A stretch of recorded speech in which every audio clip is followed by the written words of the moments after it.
Hi!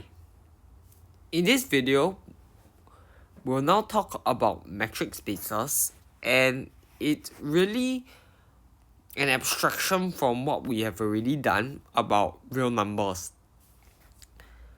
And so we've ended off the part about sequences and series, and before we transition to limits of functions, we must first understand the spaces that arises before we can talk about the function. And these spaces, we take it to be known as a metric space. And so we'll discuss more about what a metric space is. So let's begin. We define a set with a given function such that it takes in any two inputs and return a real number. So it's called a real value metric. And it has the following properties, this function. It must first be positive definite. So it sends PQ to some positive real number or 0.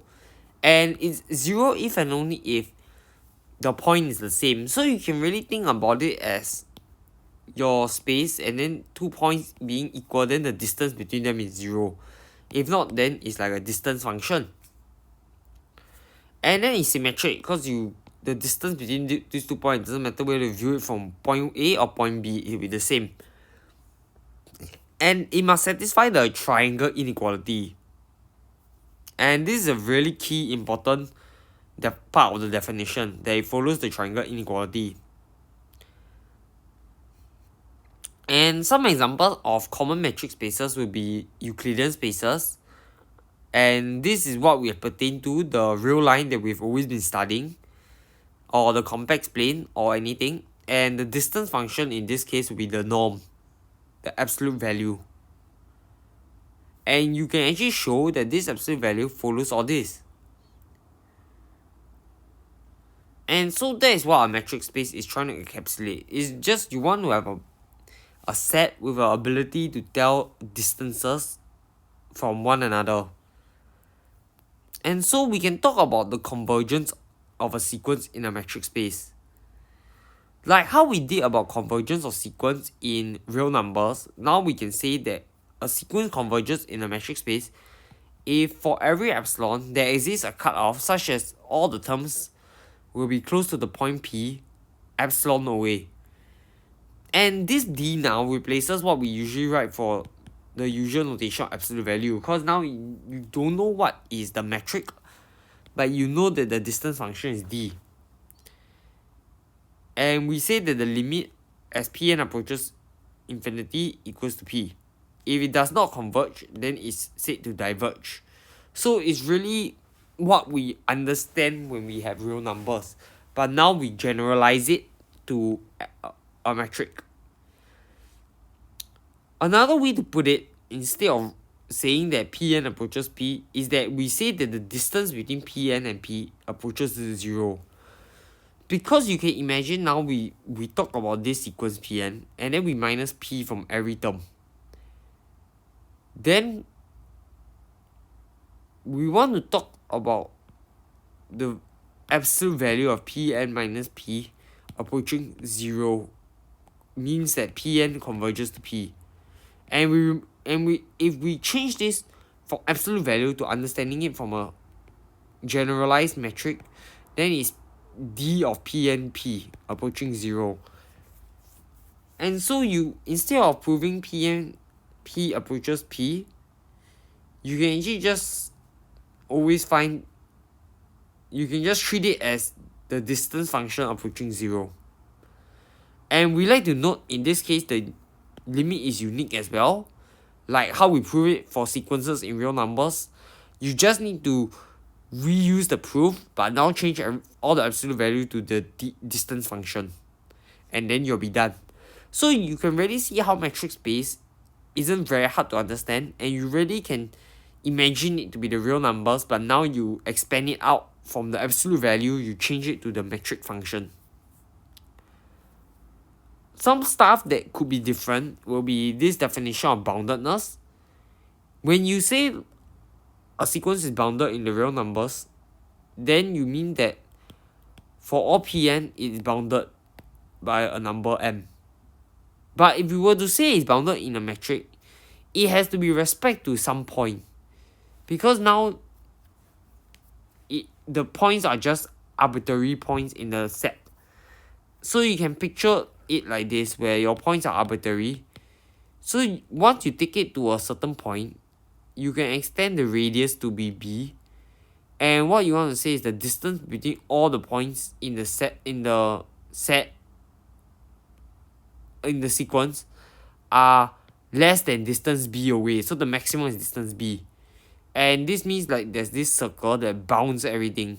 So all the points are within the circle. So that's what you're trying to picture. But of course, in a general set, you might not be having this picture. But you can visualize it as so. And so if Pn converges, then it's bounded. And because you can just take epsilon to be 1, you know it converges to this limit P. So the limit is like where you put your center of the ball at, to be less than 1. And then you just take the B to be the maximum of P1 to P, all the way to P distance of Pn minus 1 to 1 to P. And then you just add 1, which is, so they, and then you can just check that all the distances is less than this B, capital B. And so you're done.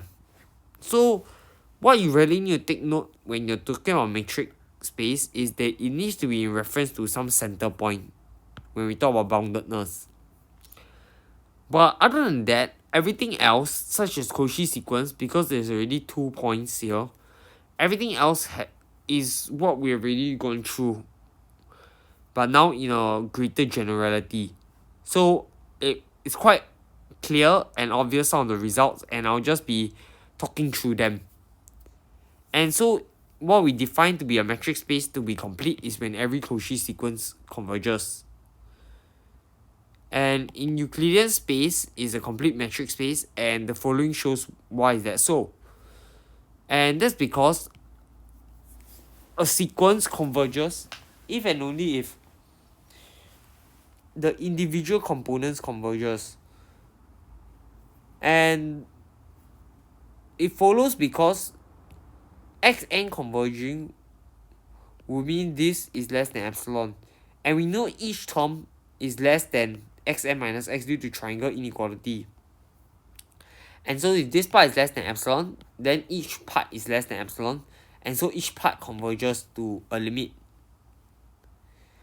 And if the following holds true, then because you can find an integer such that each component is less than epsilon over square root k, then when n is greater than capital N, this absolute value function of xn minus x equals to the square root of each term squared add together, so the standard norm. And then you can see that each term is less than epsilon squared over k, and then you just add them all up, it will become epsilon squared, and then you square root it, it will become epsilon. And so xn converges to x, and this proves the other direction. And this means that a sequence in Euclidean space converges if and only if each component converges. And if each component converges, if and only if it's Cauchy, because each component is a component in the real numbers, and the real numbers is Cauchy complete. And so we are done in showing that the Euclidean space is a complete metric space. And so this is the outline of what I've just said more rigorously. So we say that the Pn is Cauchy, then the distance between Pm and Pn converges to 0. And this means that each individual component converges to 0. And so this means that each individual component, A and I, is a Cauchy sequence. And since it's a Cauchy sequence, it converges to A alpha I. And this means that Pn converges to this alpha 1 all the way to alpha k. And this shows that every Cauchy sequence converges. And so this is the introduction to the starting point about talking about functions between metric spaces. And so I've come to the end of this video about metric space. I hope now you understand what is a metric space, and in the next video, we'll be talking about the functions and their behaviors in metric spaces. So I'll see you in the next one. Bye.